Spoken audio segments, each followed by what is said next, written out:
Hey, Ken here at Waters Garden Center. I want to show you a tree that is just, it outshines all the others in the month of June. This is golden locust. Let me show you what this is. Now locusts, there's some wild locust that grows here.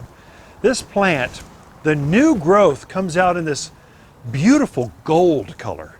All the new growth. And then as summer progresses, it turns into this green, very lacy. It's got small leaves.